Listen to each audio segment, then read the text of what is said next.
So we're with Ashley Pilkerton at the Undergraduate Research Conference. Ashley, tell us how you got into biology. Okay, well, originally I came to Pacific to major in bioinformatics because I intended on going to dental school, and I figured it'd be a good introduction to computer science, which many health fields are directed towards these days, and biology, which is essential. And then I realized that I'm more interested in biology, and so... Now, when did this happen? This was probably junior year. Right, so you've gone quite a long way down the track towards being a dentist, or correct, that field at least, and then you changed your mind. Correct. And why did you change your mind? Well, several things happened. One, I realized I could double major, and so that was a huge influence. I realized I had more space in my schedule to take biology classes, which is what I wanted to do ultimately. And then I studied abroad, which changed my interest. Tell us a little bit about that. Well, I studied abroad in the Galapagos, and that's special. It absolutely was. It was probably the most incredible experience I've ever had. I studied marine ecology at the University of San Francisco, Quito.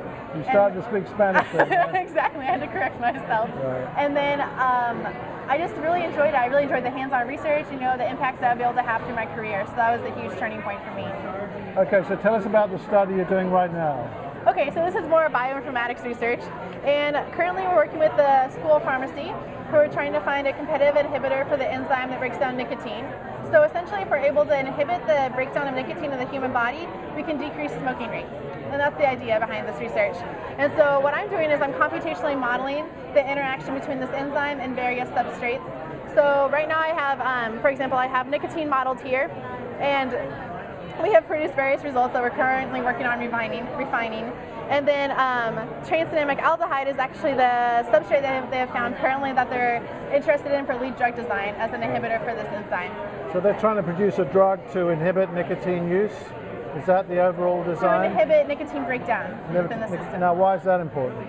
Because, for example, you can see here, we can see there's a relationship between blood nicotine concentration and smoking. Right. So we know that when an individual smokes, there's a peak of blood nicotine levels, and then over a period of time, which is approximately 120 minutes, nicotine is metabolized, and then they feel the urge to smoke again.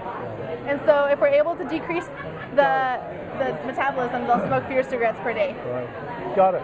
So you have plans for the future, which I happen to know a little bit about. Why don't you tell us about your proposed Fulbright and what you might do after that? Yes. So I applied to a Fulbright to go back to Ecuador and work with my professor from the study abroad experience that I had. But you wouldn't go to Galapagos this time. What would you do Correct. in this project? I'd be analyzing rocky intertidal shore ecosystem functioning, specifically the impacts of longitude variation as well as temperature flux. And your long-term plans? I'm interested in ecosystem-based management and intend on pursuing my master's and PhD. So you'll be a professor sometime in the future? Possibly. Perfect. Thank you very much. Yes. Thank you.